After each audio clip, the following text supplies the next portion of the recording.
बहुत बहुत स्वागत है। हम अपनी आज के इस एपिसोड में कवि नागार्जुन द्वारा रची गई बादल को घिरते देखा है नामक कविता को देखने का प्रयास करेंगे। चलिए इस कविता के संदर्भ के बारे में देखते हैं। यह कविता नागार्जुन के कविता संग्रह युगधारा से संकलित है। इसमें कवि ने बादल व प्रकृति के विभिन्न स्वरूपों का वर्णन किया है। कविता का सारांश। कवि नागार्जुन कहते हैं कि बादल को गिरते देखा है। कविता में बादल की प्रकृति के बारे में कवि का अपना चिंतन है। यह बादल कालिदास के मेघदूत है, जो विरह के पास संदेश लेकर जाते हैं। इन्हीं बादलों के साथ कस्तूरी मृग की बेचैनी, बर्फीली घाटियों में करंदन करते चकवा चकवी की और किन्नर किन्नरियों के काल्पनिक चित्रण को बादल के साथ संबद्ध कर प्रस्तुत किया है। प्रस्तुत कविता कल्पना की दृष्टि से कालिदास एवं निराला की काव्य परंपरा की सारथी है, क्योंकि कवि निराला एक ऐसे कवि हैं जिन्होंने बादलों के संबंध में बादल राग नामक कविता का वर्णन किया है।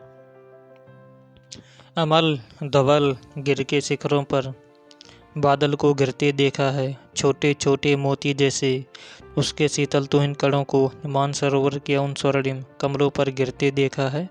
बादल को गिरते देखा है। कवि नागार्जुन कहते हैं कि मैंने अपनी आँखों से स्वयं अमल धवल अर्थात स्वच्छ उज्ज्वल हिमालय के शिखरों पर बादल को गिरते देखा है। उन्हें पानी से बादल बनते देखा है।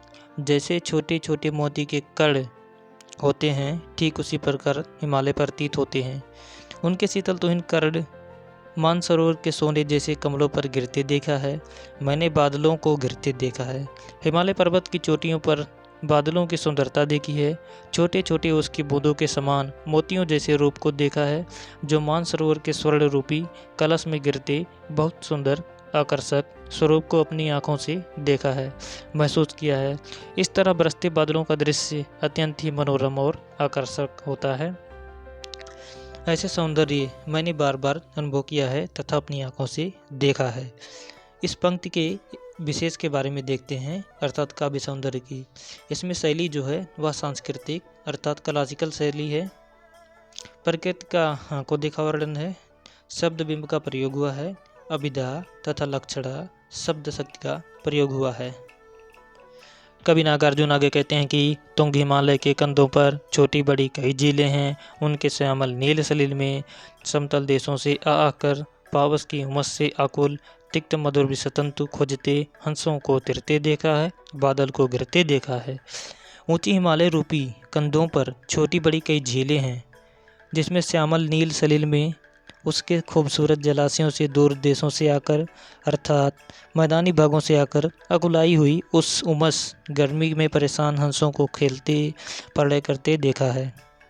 व्याकुल राजहंस जो मैदानी भागों से उड़कर आते हैं, वह झीलों में तैरते हुए मीठे कसैले विस्तंतु को खोजते हैं। बादलों को गिरते देखा है। कवि कहता है कि मैं हिमालय की ऊंची ऊंची चोटियों पर जो निर्मल स्वच्छ कलकल बहती हुई झीलों व नदियों हैं, उसमें दूर देशों से गर्मी से परेशान हंस को उसमें तैरते और मस्ती करते हुए देखा है। उसकी अनुभूति की है, किस प्रकार वह जी भर के यहाँ जीवन जीते हैं, उसको महसूस किया है। राजहंसों को उपरोक्त कृत्य से हिमालय की सुंदरता और भी अधिक बढ़ जाती है। इस पंक्ति के विशेष के बारे में देखते हैं तो पाते हैं कि प्रकृति का प्रतीकात्मक रूप का चित्रण है। शब्द बिंब का प्रयोग है। माधुर्य गुण है। मानवीकरण अलंकार का प्रयोग हुआ है। तत्सम शब्द प्रधान है एवं भाषा इसकी सरल है।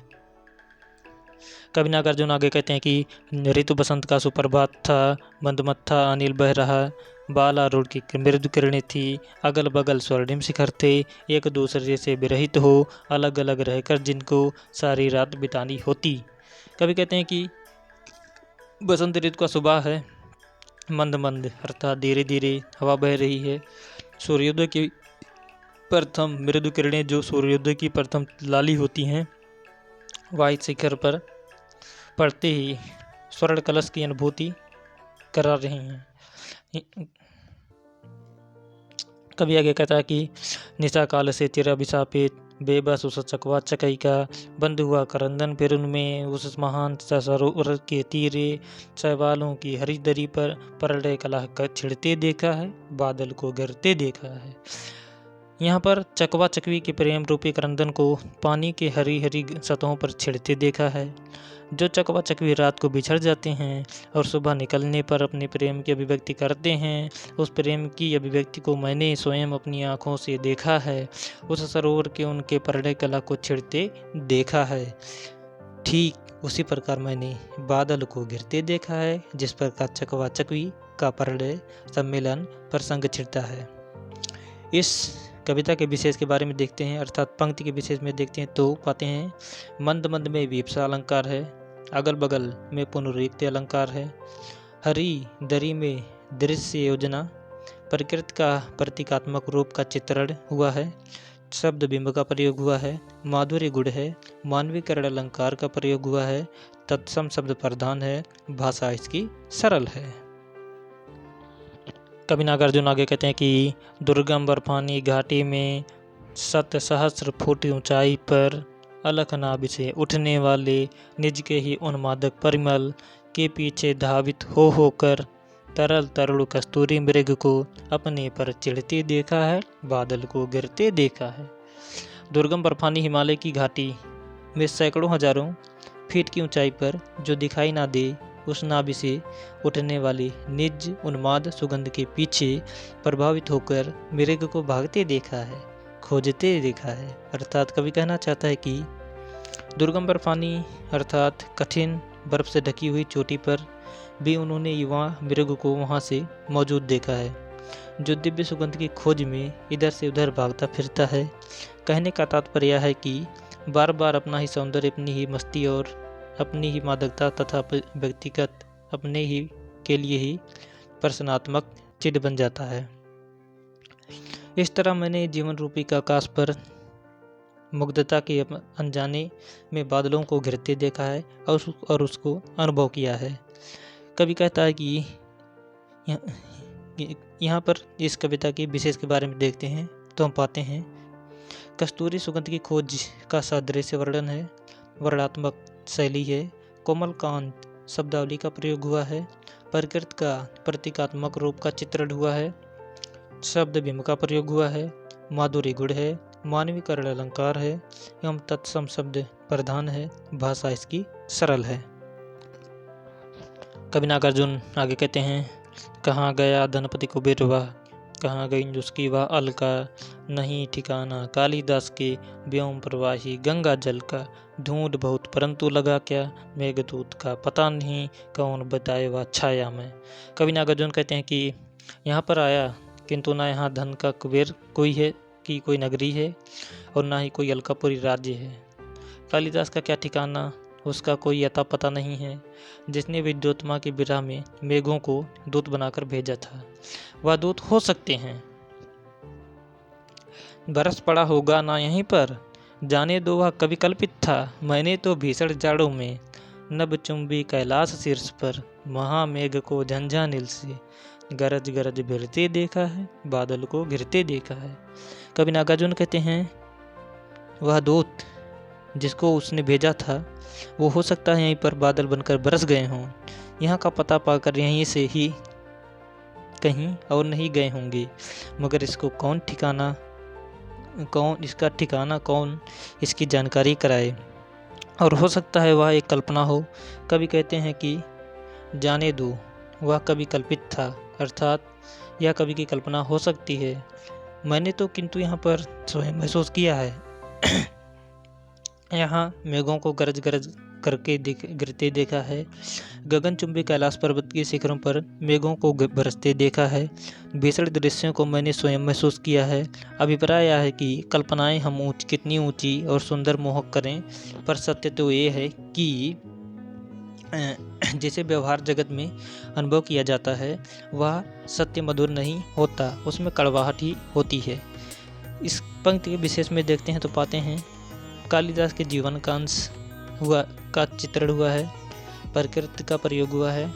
कवि के अनुसार सुंदरता का जन्म धरती से ही हुआ है, प्रकृति का प्रतीकात्मक रूप का चित्रण किया गया है, शब्द बिंब का प्रयोग है, माधुर्य गुण है, मानवीकरण अलंकार का प्रयोग हुआ है, तत्सम शब्द प्रधान है और भाषा इसकी सरल है।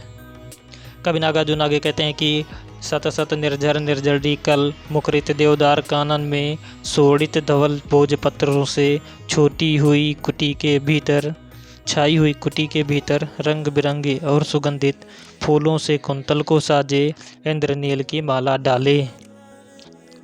कवि नागार्जुन कहते हैं कि यहाँ झरने, नदी आदि देवदार के घने जंगल व वन हैं। भोजपत्रों की कुटिया बनी हुई है जिसमें झरनों की कलकल धारा प्रवाहित होती है। यहाँ पर रहने वाले उन लोग सभी लोगों को जो सुगंधित फूलों से श्रृंगार किए हुए इंद्रनील की माला डाले हुए हैं, शंख सरी के सुगढ़ गलों में, कानों के में कोवले लटकाए, सदतल लाल कमल बेड़ी में रजत रचित मणि खचित कला में पान पात्र द्राक्षा सुपूरित रखे सामने अपने अपने लोहित चंदन की त्रिपदी पर।